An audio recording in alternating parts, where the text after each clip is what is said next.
Story நேரம் தமிழ் வியூவர்ஸ்க்கு hi. Eternal love of ட்ரீமோட நெக்ஸ்ட் பார்ட்ல என்ன ஆக போகுதுன்னு இன்னைக்கு வீடியோல பார்க்கலாம். ஃபெங்ஜூ பிளான் பண்ண மாதிரியே நைட்டு நேரத்துல யாருக்கும் தெரியாம ஒளிஞ்சிட்டு இருக்கா. சூமுயே தோங்வா மாதிரியே ட்ரெஸ் போட்டுட்டு சங்தி எப்ப வருவான்னு அவளுக்காக வெயிட் பண்ணிட்டு இருக்கான். கரெக்டா சங்தி வரா. அவங்க பாடா இப்பயாவது சீஷே மாஸ்டரை பார்க்க போறோமேனு பக்கத்துல வந்து நிக்கிறா. அது பக்கத்துல தான் நம்ம ஃபெங்ஜூ தோண்டி வச்ச குழி இருக்கு. அதுக்குள்ள தண்ணி இருக்கு. பொத்துன்னு அதுக்குள்ள விழுந்து வச்சுடுறா. பாதி உடம்பு நனைஞ்சு அழுக்காயிடுது. சுமுயே முகத்தை மறைச்சிட்டே, சாரி இளவரசி, இப்படி வந்து மாட்டிக்கிட்டீங்களே, வாங்க வாங்க உள்ள போங்க, ட்ரெஸ் சேஞ்ச் பண்ணிக்கோங்க அப்படின்னு நேரா கூட்டு போயிட்டு உள்ள அவ்வளவு ஒரு ரூம்குள்ள விடுறான்.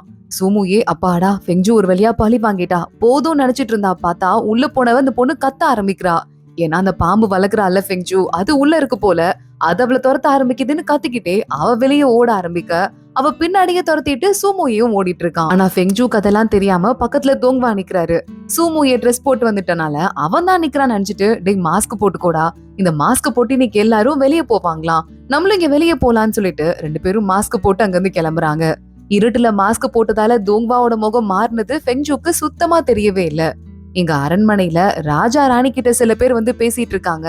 ராஜாக்கு ஒரு பையன் இருக்கான், உடம்பு முடியாம வெளியூர்ல இருப்பானா, இப்பதான் திரும்ப வந்திருக்கான். ராணி கிட்ட அவன் பேசிட்டு இருக்கும் போதே ஷென்னியை பாக்குறான். எங்க சங்தி இளவரசி இன்னும் காணோம் அப்படின்னு கேட்டுட்டு இருக்கான். பார்த்தா சங்கி எங்க இருந்து ஓடி வரா. அவளை துரத்திட்டே ஃபெங்ஜூவோட பாம்பும் பின்னாடியே வந்துட்டு இருக்கு. அந்த பாம்பை கொண்டு போடுங்கன்னு ராஜா கத்த ஆரம்பிக்க ஷென்னியை பாக்குறான். வேகமா அந்த பாம்புக்கு மயக்க மருந்து கொடுத்து அங்கேயே தூங்க வைக்கிறான். அதை கொல்லாம பாதுகாக்கிறான். ஆனா இது ஏன் இப்படி கத்திட்டு பின்னாடியே துரத்திட்டு வந்திருக்கு, என்ன ஆச்சு ஆரண்யாக்குன்னு சொல்லிட்டு ஷென்னியை யோசிக்க ஆரம்பிக்கிறான். இங்க ஃபெங்ஜூவும் தோங்வாவும் உள்ள ஊருக்குள்ள போயிட்டு நிறைய மக்கள் இந்த மாதிரி மாஸ்க் போட்டிருக்காங்க. அதெல்லாம் வேடிக்கை பார்த்துட்டு ஒரு மலை உச்சிக்கு வராங்க. இங்க எவ்வளவு சூப்பரா இருக்கு பாத்தியா, இந்த இடத்துல படுத்துட்டே வானத்தை பார்த்தா சூப்பரா இருக்கும்னு ஃபெங்ஜூ படுத்துக்கிறா. தோங்வாவும் அதே மாதிரியே பக்கத்துல படுத்துட்டு இருக்காரு. ஃபெங்ஜூ அழகா ஒரு பாட்டு எல்லாம் பாடுறா. பாடி முடிச்சிட்டு, சுமுயே உனக்கு ஒண்ணு தெரியுமாடா, என் மனசுக்குள்ள ஒரு ஞாபகம் மட்டும் லைட்டா வந்துட்டு போகுது, ஃபுல்லா வராட்டி கூட. நான் யாரையோ பயங்கரமா லவ் பண்ணிருப்பேன் போல, ஆனா அவங்க என்ன பயங்கரமா ஹர்ட் பண்ணியிருந்திருக்காங்க. அதனால நான் ரொம்பவே ஹர்ட் ஆயிருக்கேன். எனக்கு ஒரு மாதிரி ஏதாவது ஒரு லவ்வா ரொமான்டிக்கா ஏதாவது பார்த்தாலே கஷ்டமா இருக்குன்னு சொல்லிட்டு ஃபெங்ஜூ சொல்லிட்டு இருக்கா. தோங்வாக்கு இன்னும் காயம் அதிகமாயிட்டே இருக்கு. ஒரு வேலை அவருக்கு தெரியாம இருந்திருந்தா, இப்போ நீ கிடைச்சனா உன்னை நல்லா பாத்துக்கணும்னு அவங்க நினைச்சிருந்தா அப்படி கூட இருக்குல்ல அப்படின்னு சொல்லிட்டு தோங்வா கேக்குறாரு. இல்ல அப்பெல்லாம் எதுவும் இருக்க மாதிரி தெரியல, நீ எதுக்கு எனக்கு சப்போர்ட் பண்ணாம திருப்பி ஆப்போசிட் பார்ட்டிக்கே சப்போர்ட் பண்ணுன்னு ஃபெங்ஜூ திரும்ப பாக்குறா. முகம் மாறி இருக்க மாதிரி லைட்டா அவளுக்கு தோணுது. மாஸ்க் கழட்டிட்டு பார்த்தா உள்ள இருக்குது தோங்வா. சிஷ்ய மாஸ்டர் நீங்களா அப்படின்னு சொல்லிட்டு ஃபெங்ஜூ ஐயோ ஆரண்யாவோட ஹஸ்பண்ட் கிட்ட தப்பா பேசிட்டோமேன்னு அங்கிருந்து ஓடி போயிட்டு இருக்கா. ரொம்ப நர்வஸ் ஆயிட்டு இருக்கா. இங்க நம்ம தோங்வாக்கு ஜூனுக்குள்ள இருக்கிற குழந்தை நம்ம ஃபெங்ஜூ இல்ல அப்படின்னு கன்ஃபார்மா தெரிஞ்சிருது. என்னதான் ஃபெங்ஜூக்கு ஞாபகங்கள்லாம் மறந்து போயிருந்தா கூட அது ஃபெங்ஜூ தான், ஆரண்யா கிடையாது அப்படின்னு சொல்லிட்டு சுமுயே கிட்ட அடுத்த நாள் ஃபெங்ஜூ போயிட்டு, ஏன்டா நீ திரும்பி வரவே இல்ல, நான் மாட்டிக்கிட்டேன் தெரியுமான்னு சொல்ல, சங்கி கிளம்பி ஓட ஆரம்பிச்சா. அவ பின்னாடி நானும் ஓடிட்டு இருந்தேன், அதனால என்னால திரும்பி வரவே முடியல. அவ நேரா ராஜா கிட்ட ஓடி போயிட்டா. நல்ல வேலை, அந்த பாம்பை காப்பாத்தி கூட்டு வரதுக்கு நான் எவ்வளவு கஷ்டப்பட்டேன்னு எனக்கு தான் தெரியும் சுமுயே சொல்லிட்டு இருக்கான். ஆனா அதுக்குள்ள ராஜா அவங்கள கூப்பிடுறாரு. வாங்கன்னு சொல்லிட்டு கூப்பிட சுமுயேக்கு தெரியுது ஃபெங்ஜூவை தண்டனை கொடுக்கறதுக்கு தான் கூப்பிடுறாங்கன்னு. ஃபெங்ஜூ கூட சுமுயேவும் போயிடுறான். அங்க ராஜாவும் ராணியும் பார்த்து, எவ்வளவு தைரியம் தான் சந்தி, சின்ன குழந்தை, அவளை போய் துரத்திட்டு வரதுக்கு பாம்பு அமைச்சிருப்ப, உனக்கு தண்டனை கொடுக்கணும்னு சொல்ல சுமுயே பாக்குறான். அப்போ ஒரு மாஸ்டரா நான் தான் அந்த தண்டனையை வாங்கிக்கணும் அப்படின்னு சொல்லிட்டு இருக்கான். பையன் வந்திருந்தான்ல, அவன் கூட வந்துட்டு, ஆரண்யாவா நான் இப்பதான் முதல் தடவை பாக்குறேன், என் தங்கச்சி, அவளை இந்த மாதிரி ஹர்ட் பண்றது எனக்கு இஷ்டம் இல்லைன்னு சொல்ல, சரி போனா போது, ஒரு 3 நாள் மட்டும் அவ வந்து ஜெயில இருக்கட்டும், அதுக்கப்புறமா திருப்பி அவளை கூட்டு போயிருங்கன்னு சொல்லிட்டு ராஜா உத்தரவு போடுறாரு. ஆரண்யா பாக்குறா. அவ்வளவுதானு சொல்லிட்டு கூலா கிளம்பி போயிட்டு இருக்கா. இங்க தோங்வா ஜூனு கூட இருக்கிற கனெக்ஷனை முழுசா முடிச்சுக்கணும்னு முடிவு பண்ணிடுறாரு போல. நீங்க நல்லாதான் இருக்கீங்க, இதுக்கும் மேல நான் பாக்க தேவையில்ல, நான் கிளம்புறேன் அப்படின்னு சொல்லிட்டு தோங்வா கிளம்புறாரு. ஆரண்யா பத்தி தெரியுமா, அவளை ஜெயில போட்டாங்கன்னு ஜூனு சொல்றா. இப்பதான் தோங்வாக்கு இந்த விஷயம் தெரிய ஆரம்பிக்குது. ஆரண்யாவை போய் பாக்கணும்னு சொல்லிட்டு அங்க இருந்து கிளம்பிட்டு இருக்காரு. இங்க நம்ம ஃபெங்ஜூவா ஒரு இரும்பு ஜெயில தான் போட்டிருக்காங்க. இவ்வளவுதானே, 3 நாள் ஈஸியா ஓடிடும்னு ஃபெங்ஜூ நினைக்கிறா. ஆனா அங்க வர ஆளு ஃபெங்ஜூவோட பொடனிலேயே அடிச்சு அவளை மயக்க போட வச்சு தரன்னு அங்க இருந்து எடுத்துட்டு போயிடுறாங்க. இங்க மறுபடியும் தோங்வாவை பாக்குறதுக்கு சந்தி வரா. ராஜா கூப்பிட்டாரு, வரீங்களா, நம்ம 2 பேரும் ஒன்னா போலான்னு சொல்லிட்டு நல்லா வெளியிறா. இங்க இருந்து கிளம்பு, எனக்கு எப்ப வரணும்னு தோணுதோ அப்ப வருவேன் தோங்வா சொல்லிடுறாரு. சந்தி பயங்கரமா காண்டாயிட்டு அங்க இருந்து கிளம்பி போயிட்டு இருக்கா. தோங்வா ராஜா ராணிய பாக்குறதுக்கு உள்ள போறாரு. இங்க பாருங்க, தப்பா எடுத்துக்காதீங்க, உங்க பொண்டாட்டிக்கு தண்டனை கொடுத்திருக்கோமேனு. எங்க பொண்ணு தானே, சின்ன தண்டனை தான் கொடுத்திருக்கோம், 2 நாள் அந்த ஜெயில இருப்பா, அதுவும் இரும்பு ஜெயில் தான் அப்படின்னு சொல்ல, தோங்வா சரி ஓகேங்கிற மாதிரி முகத்தை வச்சிட்டு இருக்காரு. ஆனா ஃபெங்ஜூ கண்ணு முழிச்சு பாக்குறா. பார்த்தா விஷமுள்ள இருக்கிற ஒரு ஜெயில இந்த தடவை அவளை அடைச்சு வச்சிருக்காங்க. அசைய கூட முடியல. எந்த பக்கம் திரும்பினாலும் முள்ளு குத்துற மாதிரி கொடூரமான ஜெயிலு. சங்கதி எங்க வரா, அவதான் அந்த வேலையை பாத்திருப்பா போல.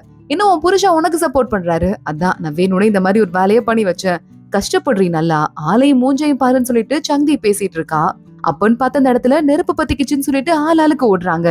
நல்லா வேணும்டி, இதெல்லாம் நான் பண்ணல, ஆனா அனுபவிக்கணும்னு உன் தலையில இருக்க போலன்னு சங்கதி அங்க இருந்து கிளம்புறதுக்குள்ள அவ கைய புடிச்சு வேணும்னே அங்க இருக்கிற விஷம் முள்ளு மேல நம்ம ஃபெங்ஜூ வச்சு விட்டுறா. அவ கத்திட்டு கைய உருவிட்டு கிளம்பி ஓடிட்டு இருக்கா. ஃபெங்ஜூ நல்லா மாட்டிட்டு இருக்கா. ராஜா ராணின்னு சொல்லிட்டு அந்த அரண்மனையில இருந்து அத்தனை பேரும் எஸ்கேப் ஆயிட்டு இருக்காங்க. ஜூனுவெல்லாம் கண்டுக்காம சங்கதிக்கு ஒண்ணும் ஆகல, என் பொண்ணை காப்பாத்துங்கன்னு சொல்லிட்டு ராஜா எஸ்கேப் ஆகுறாரு. சோ ராணிக்கு ஜூனுவை பார்த்து லைட்டா பாவமா இருக்கு, எப்படி கண்டுக்காம போறான் பாரு அப்படின்னு சொல்லிட்டு. ஆனா அதுக்குள்ள ஷென்யே நம்ம ஃபெங்ஜூ இருக்கிற இடத்துக்கு வந்துடுறான். அரண்யா வான்னு சொல்லிட்டு அவளை அங்க வந்து மயங்கி வைக்கா. அவளை தூக்கிட்டு போயிடுறான். தொங்வா அதுக்கப்புறம் தான் வராரு.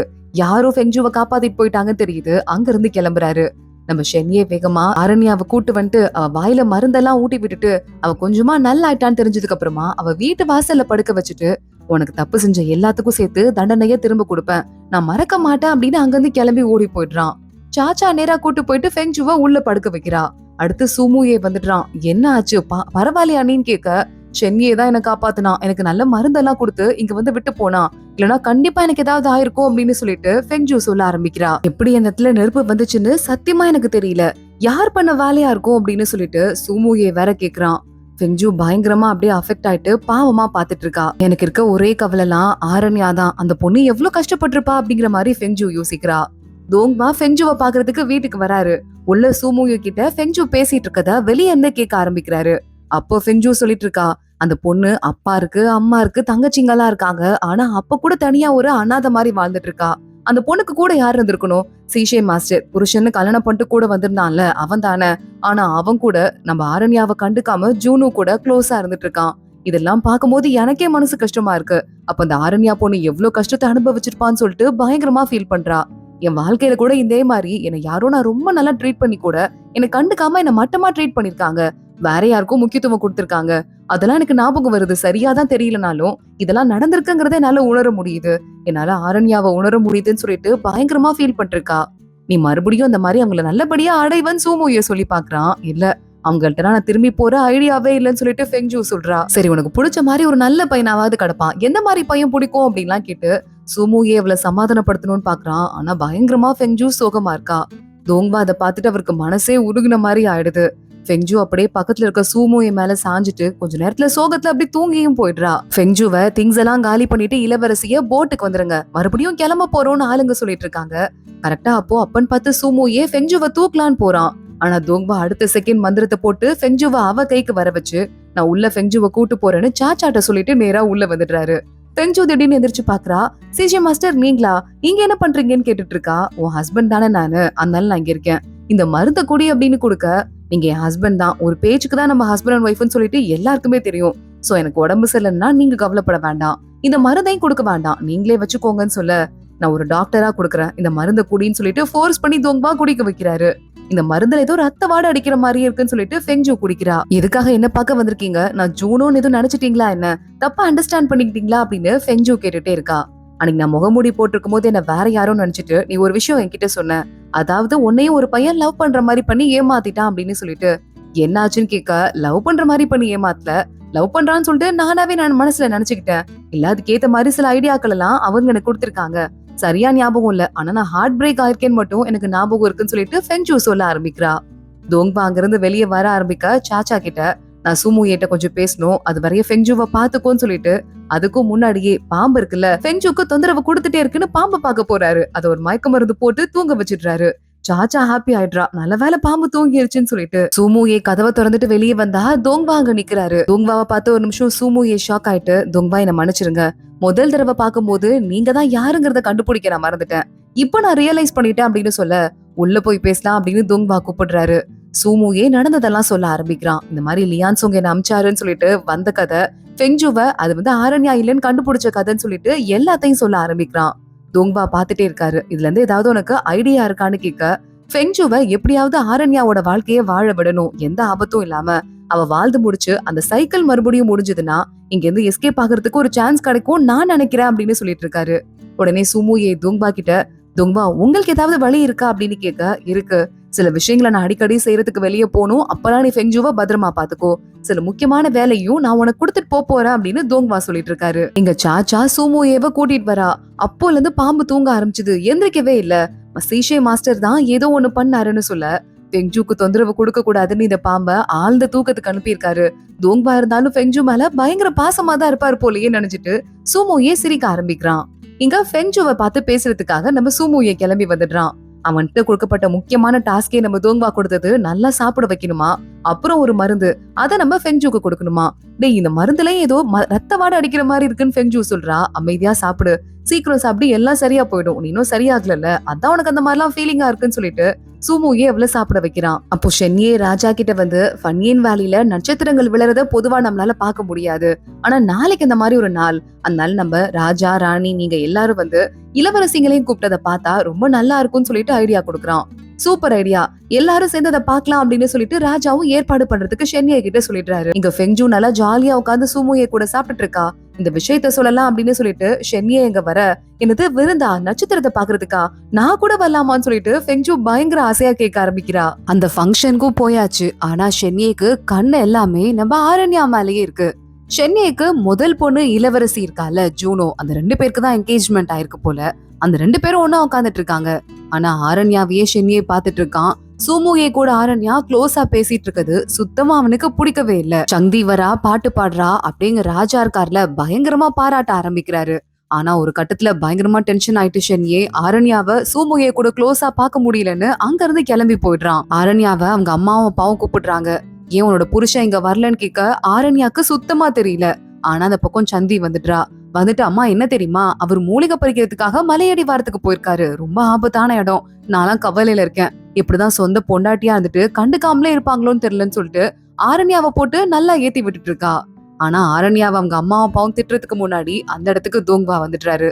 கையில இருக்கிற கோட் எடுத்து, என் பொண்டாட்டிக்கு லைட்டா கொஞ்சம் உடம்பு முடியல, அவளையே மண்டி போட வச்சிட்டு இருக்கீங்கன்னு அவன் மேல கோட் எல்லாம் போத்தி விட்டுட்டு இருக்காரு. ராஜா உடனே, நீங்க சொல்லிட்டீங்க, இதுக்கு மேலேயும் பனிஷ்மெண்ட் கொடுப்போமா எங்க பொண்ணுக்கு, ஃபெங்ஜு போய் உட்காருமா அப்படின்னு சொல்ல, நம்ம ஃபெங்ஜுவும் தோங்வாவும் வராங்க. லைட்டா தோங்வா முறைச்சு பக்கத்துல சூமோயே நேரா அந்த இடத்த காலி பண்ணிடுறான். பக்கத்து டேபிள்ல உட்காந்துருக்கான். ஃபெங்ஜுவும் தோங்வாவும் ஒன்னா உட்காந்துட்டு இருக்காங்க. ஏன் கப்புது, அதுல குடிக்காதீங்கன்னு ஃபெங்ஜு சொல்றா. என் பொண்டாட்டி கப்பு தானே எடுத்து நம்ம தோங்வா குடிக்க ஆரம்பிக்க, இத பாத்துட்டு அந்த 2 சந்தியும் ஜூனோவும் இருக்காங்கல்ல, அந்த 2 பேத்துக்கும் செம்ம பொறாமையா இருக்கு. உனக்காக மருந்து எடுத்துட்டு வந்துட்டேன், இந்த மருந்த குடி அப்படின்னு தோங்வா சொல்றாரு. அப்போ ஃபெங்ஜுக்கு மருந்து எடுக்கிறதுக்காக தான் மலையடி வாரத்துக்கு போனீங்களா, ஜூனோக்கு இல்லையா அப்படின்னு சந்தி கேட்டுட்டு இருக்கா. நான் இதுக்காக வேற யாருக்கும் மருந்து எடுக்கிறதுக்காக அவ்வளவு ஆபத்தான இடத்துக்கு போகணும், என் ஒய்ஃபுங்கிறதுக்காக தான் நான் போனேன் அப்படின்னு தோங்வா சொல்ல, அங்க இருக்கிற எல்லாருக்கும் செம்மையா ஸ்டமக் பர்னிங் ஆக ஆரம்பிக்குது. நட்சத்திரம் விழுது பாருங்க அப்படின்னு சொல்ல, எதுக்காக வந்தோமோ அது எல்லாத்தையும் உட்காந்து ஆண் வாயை பொழந்து பாத்துட்டு இருக்காங்க.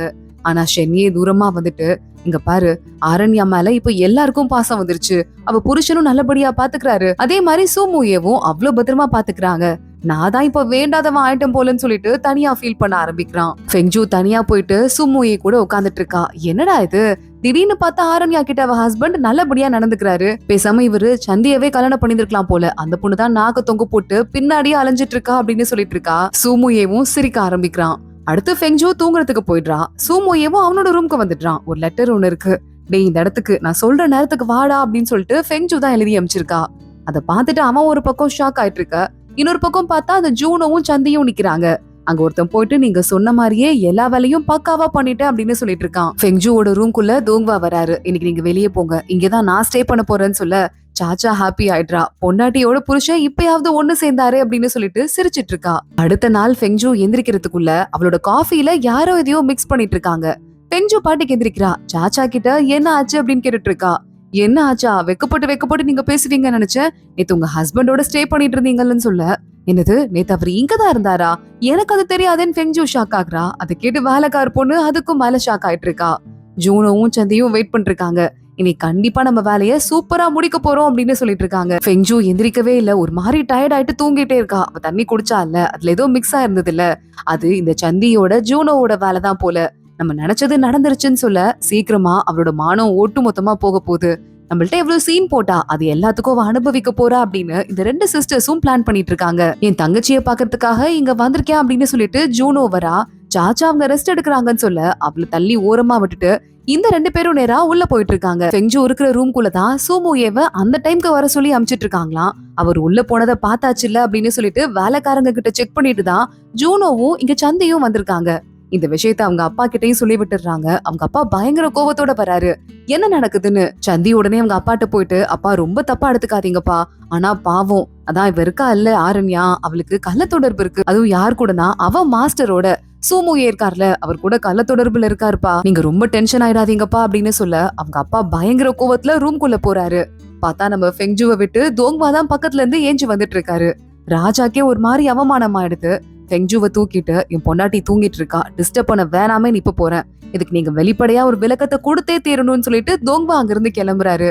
அப்பா இல்லப்பா அது என்ன ஆச்சுன்னாப்பான்னு சொல்லிட்டு சந்தி நல்லா பேச ஆரம்பிக்க, வாயை மூடு இதுக்கெல்லாம் தண்டனை இருக்குன்னு சொல்லிட்டு ராஜா அங்கிருந்து கிளம்புறாரு. சூமுயே பாக்குறான், ராஜாக்கு ஒரு வணக்கத்தை போடுறான். இப்ப நீங்க என்னப்பா பண்ற அப்படின்னு கேட்க, எனக்கு ஒரு லெட்டர் வந்ததுங்க, யார் அனுப்புனாங்கன்னு தெரியல, ஆனா ஆரண்யாக்கு எழுத சொல்லி கொடுத்ததே நான் தான், அவ ஹேண்ட் ரைட்டிங் இல்லன்னு சொல்லிட்டு எனக்கு நல்லாவே தெரியும், அதான் ஆரண்யா கிட்ட என்னன்னு விசாரிக்கலான்னு இந்த டைம்க்கு வந்தேன், பார்த்தா நீங்க எல்லாம் இங்க இருக்கீங்க அப்படின்னு சொல்லிட்டு போக, என்ன நடந்திருக்குன்னு சொல்லிட்டு ராஜாக்கு நல்லாவே புரியுது. ஜூனோவையும் சந்தையையும் முறைச்சிட்டே அங்க இருந்து கிளம்பி வந்துட்டு இருக்காரு. ஃபெங்ஜு அடுத்த நாள் மயக்கம் தெளிஞ்சு எந்திரிச்சிட்றா. சூமோயே கிட்ட வரா, உனக்கு என்ன நடந்துச்சுன்னே சுத்தமா தெரியாதானே, உனக்கு யாரோ கொடூரமான ஒரு மயக்க மருந்து கொடுத்து தூங்க வச்சிருக்காங்க உன் பேரை கெடுக்கணுங்கிறதுக்காக, உன் பேர்ல எனக்கு ஒரு லெட்டர் எழுதிட்டாங்க, ஆனா நான் நேரா தோங்வா கிட்ட போய் கொடுத்தேன், அவர்தான் இப்படி ஒரு பிளான போட்டு சந்தையையும் அவளையும் ஜூனோவையும் மாட்டி விட்டுருக்காருன்னு சொல்ல, எனக்காகவா அவர் இவ்வளவு பெரிய பிளான் எல்லாம் போட்டாருன்னு சொல்லிட்டு வாயை பொழந்துட்டு ஃபெங்ஜு கேட்டுட்டு இருக்கா. புரியுதுல, உடம்ப நல்லா பாத்துக்கோ அப்படின்னு சொல்லிட்டு அங்கிருந்து சூமூயே கிளம்பி போறான். ஆனா ஷென்யே இருக்கான்ல, ஃபெங்ஜு தட்டுன்னு யார் தள்ளி விட்டாங்கன்னு சொல்லிட்டு ஷென்யே மேல போய் விழுந்துட்டா. ஷென்யே இருக்கிற கோவத்துல திரும்பி கூட பார்க்காம அவளை கண்டுக்காமலே போயிட்டு இருக்கான்.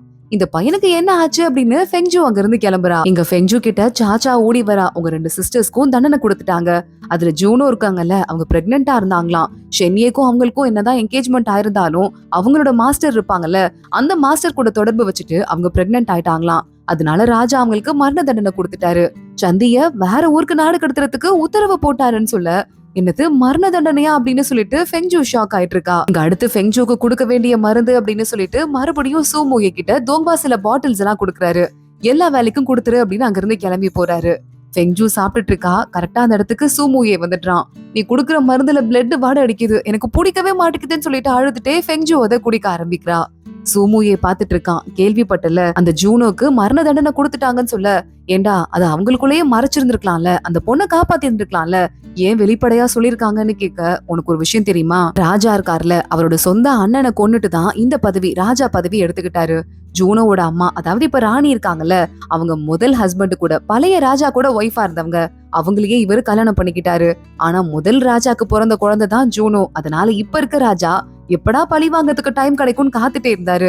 இதான் சமயம்னு ராணி எவ்வளவு கெஞ்சியும் அந்த பொண்ணை பழி வாங்கிட்டாருன்னு சொல்ல, என்னடா சொல்ற அப்படின்னு ஃபெங்ஜு ஷாக் ஆயிட்டு இருக்கா. அதோட தான் இன்னைக்கு எபிசோட் முடியுது. அடுத்தடுத்து என்ன ஆக போகுது தொடர்ந்து பார்க்கலாம். இந்த வீடியோவை லைக் பண்ணிக்கோங்க, மறக்காம நம்ம சேனலுக்கு சப்ஸ்கிரைப் பண்ணிட்டு பெல் ஐக்கானையும் கிளிக் பண்ணிக்கோங்க. அடுத்த வீடியோல பார்க்கலாம். அது வரைய பாய்.